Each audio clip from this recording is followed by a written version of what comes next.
नमस्कार. आज मी मस्त असा कोबीचा एक कुरकुरीत नाश्ता बनवणार आहे. तो तुम्ही मुलांच्या डब्यालाही देऊ शकता. तर त्यासाठी मी इथं अर्धा कोबी असा थोडासा मोठा मोठा कापून घेतलाय. मी बरोबर यातला अर्धा घेतलाय. असा एवढा मोठा कोबी घेतला होता. त्यातला निम्मा मी आपल्या रेसिपीसाठी कापून घेतलेला आहे. आता हे आपल्याला मिक्सरला बारीक करून घ्यायचं. तुम्हाला किसून घेता येत असेल तर किसून घेऊ शकता. पण किसून घेताना काय होतं, थोडा थोडा तरी कोबी बाजूला पडतो. त्याच्यामुळे आपलं मिक्सरला बारीक करून घ्यायचं. पण मिक्सरलाही असं एकदम फास्ट बटन करायचं नाही, थोडंसं कमी जास्त असं बटन करून कोबी असं बारीक करून घ्यायचं. हे पहा असा बारीक वाटून घ्यायचा. हे एका भांड्यामध्ये आपण काढून घेऊ.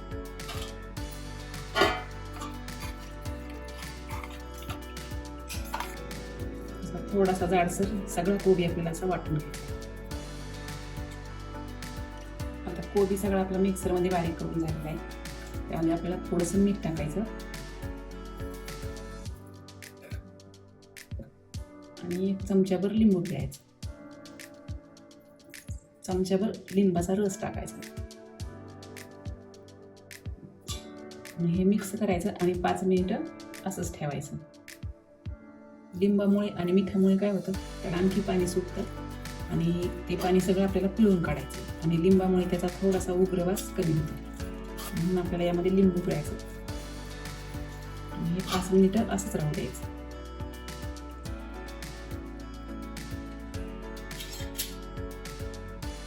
पाच मिनिटं झालेत. आता आपल्याला हे पिळून घ्यायचं.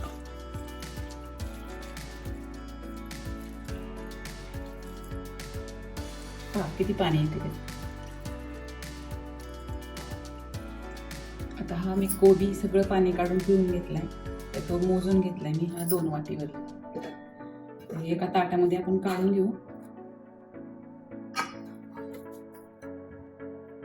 आता त्याच वाटीने आपल्याला 1 वाटी ह्यामध्ये बेसन पीठ टाकायचे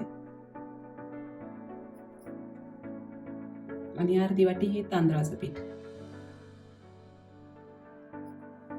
आणि हा पाव वाटी रवा टाकायचा.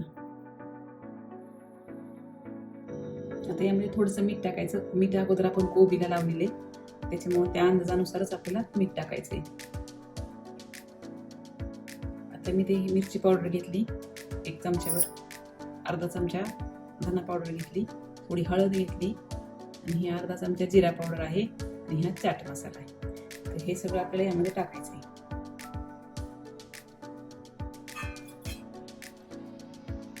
थोडी कोथिंबीर. इथे मी 2-4 पाकळ्या लसूण घेतलाय, तर तुम्ही किसून टाकणार आहे.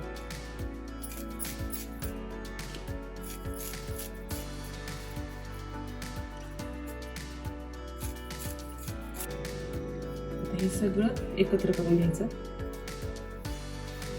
आता आपण लिंबू अगोदर चेरा लावलेले, त्याच्यामुळे लिंबू टाकायची गरज नाही. कोबीच्या ह्यामध्येच मळून घ्यायचं. गरज लागली तर 1-2 चमचे पाणी टाकायचं. आपल्याला पाण्याची गरज नाही पडली.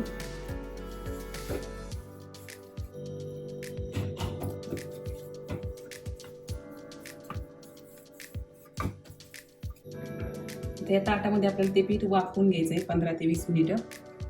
त्यासाठी ताटाला अगोदर तेल लावून घ्यायचं. त्याच्यावरती थोडेसे तीळ पसरून घ्यायचे. पिठाचा गोळा यामध्ये आपल्याला थापून घ्यायचा आहे.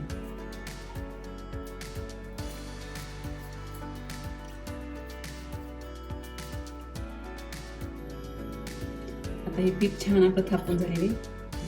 वरतून आणखी थोडेसे तेल टाकायचे. कढईमध्ये मी पाणी उकळायला ठेवलेले. पाण्याला छान उकळी आली. आता हे वड्याचं पीठ आपल्याला ह्यामध्ये 20 मिनिटं वाफवून घ्यायचे.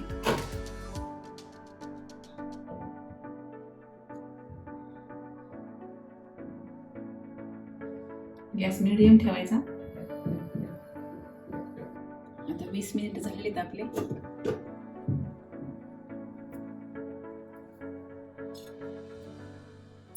थोडं 2-3 मिनिटं ठेवू आपण.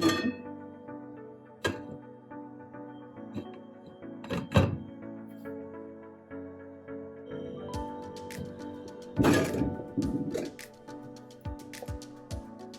हे झालेलं आहे आपलं. आता हे काढून घ्यायचं.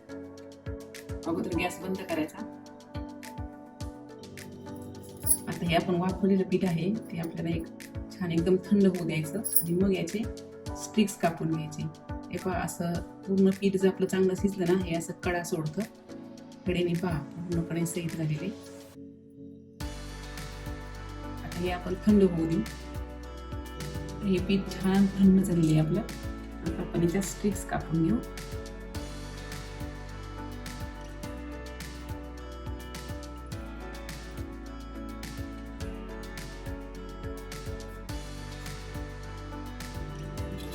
हे पहा, अशा आकाराच्या आपल्याला सगळ्या स्टिक्स कापून घ्यायच्या. आता निम्म्या पिठाच्या मी अशा पातळ अशा स्टिक्स कापून घेतल्या. आता हे आपल्याला तळून घ्यायच्या. तर इथं कढईमध्ये मी तेल तापायला ठेवलेले आणि तेल चांगलं तापलेलं पण आहे. आपण हे त्यामध्ये तळून घेऊ. गॅस मात्र मंदच ठेवायचा.